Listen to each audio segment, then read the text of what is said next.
Ayan. Ito tip, no? Paano mag-install ng hamba. Okay? Alright.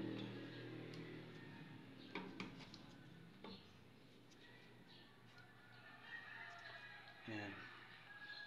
Ayan. Hinulugan lang yan, eh, no? Yung mag-iano ka lang ng mga ilang allowance para sa palitada. Ayan. Yan yung hulog niya, no? Yan. Alright, yan. Yung hulog na yan, dapat pantayan dyan sa kanto ng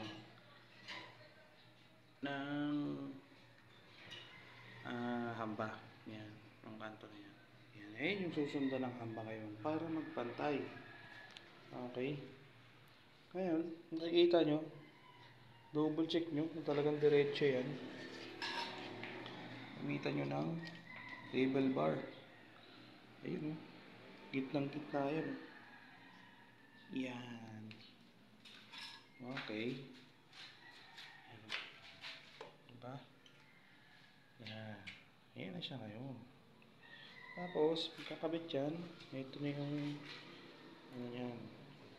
Papakuan lang yan dito sa gilid. Yan. Good. Yan.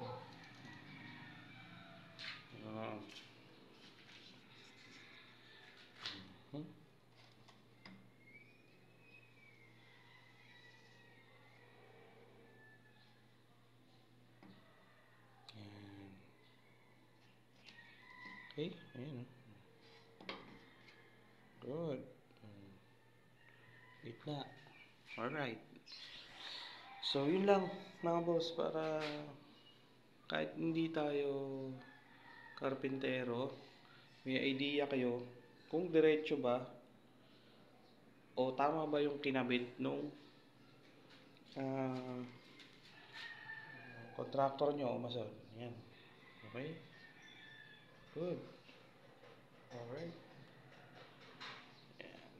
Supportan niya. Tapos yan, ipapakain na yan sa palitada. Lalagyan na yan ng simento kapilaan.